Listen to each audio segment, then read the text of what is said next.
Imagine a country where the wrong haircut can lead to extreme punishment. A country ruled through fear, violence, and relentless propaganda, while millions of people live almost completely cut off from the outside world. And this isn't the plot of some dystopian television series. This is a real place that exists right now, and by now, most of you probably already know the name of the country I'm talking about. North Korea, one of the most isolated and mysterious countries in the world, but also one of the most dangerous. A country with a massive military, one that has threatened other nations for decades, and possesses nuclear weapons capable of killing millions of people. So how did an entire country descend into a system built on fear, cruelty, and absolute dictatorship? To understand how North Korea became the country it is today, we have to go back several decades to one of the most chaotic and violent periods in modern history, to the early 20th century. In 1910, after defeating Russia in the Russo-Japanese War and rapidly expanding its military power, Japan took control of Korea, turning the country into a Japanese colony. At the time, Korea was still one united nation. Decades before, it would be divided into North and South Korea. For decades, Japan controlled Korea through military power and brutal oppression. Korean culture and language were suppressed, thousands were forced into labor, and the entire country lived under absolute Japanese rule. But everything changed at the end of World War II. In 1945, Japan surrendered, partly after the United States dropped atomic bombs on Hiroshima and Nagasaki. After decades under Japanese occupation, Korea was finally free, but that freedom would not last long. Shortly after, the Soviet Union took control of North Korea, while the United States occupied the South. At first, the division was meant to be only temporary, but as the Cold War between the two superpowers began, Korea quickly became a dangerous battleground between communism and capitalism. While the United States worked to build a pro-Western government in South Korea, the Soviet Union took a completely different path in the North.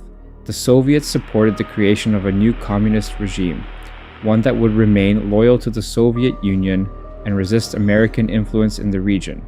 At the head of this new regime stood a man named Kim Il-sung, a former resistance fighter against the Japanese occupation, who was backed by the Soviet Union and quickly became the most powerful figure in North Korea.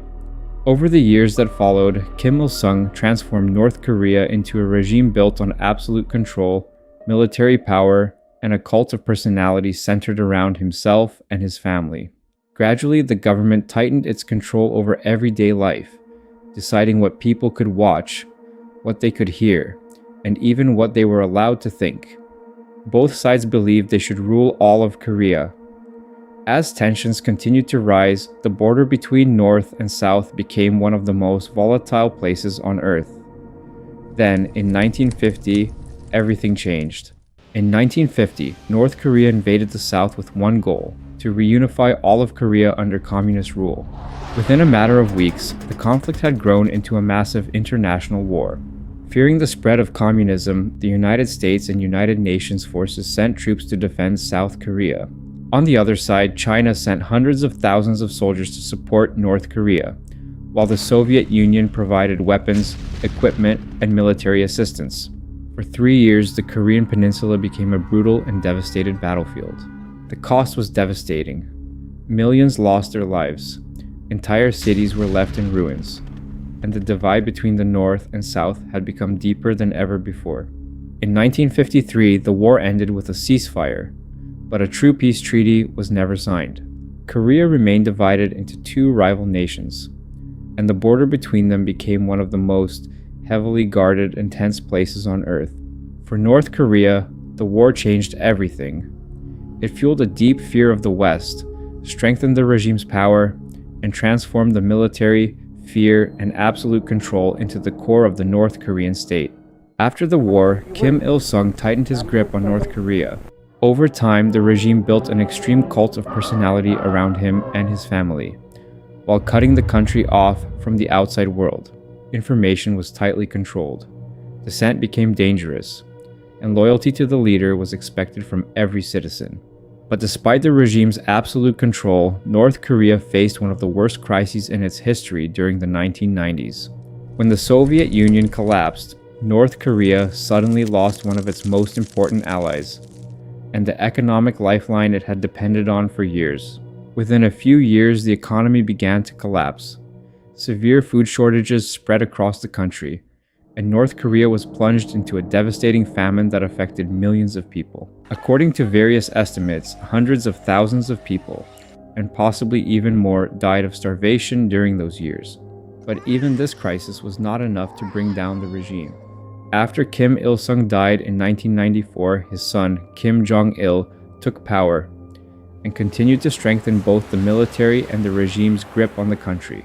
While many citizens struggled simply to survive, North Korea continued pouring vast resources into its military and its nuclear program, a program that would eventually become one of the greatest threats in the world. In 2011, after Kim Jong-il died, his son, Kim Jong-un, became the new leader of North Korea. At just 27 years old, many doubted he could maintain control. But the regime did not weaken, it remained firmly in control. Under Kim Jong-un, North Korea accelerated its missile and nuclear programs, turning the country into one of the world's most closely watched nations. Today, more than 70 years after the Korean War, North Korea remains one of the most isolated and mysterious countries in the world. A country where millions of people live under an extreme dictatorship, while the rest of the world continues to watch with concern as its nuclear program and massive military grow stronger year after year. And as tensions continue to rise, one thing is clear. The story of North Korea and the world's growing concern about its future is far from over. If you enjoyed this video, feel free to leave a like. If there is a country, historical event, or topic you would like me to explore next, let me know in the comments. Thank you for watching.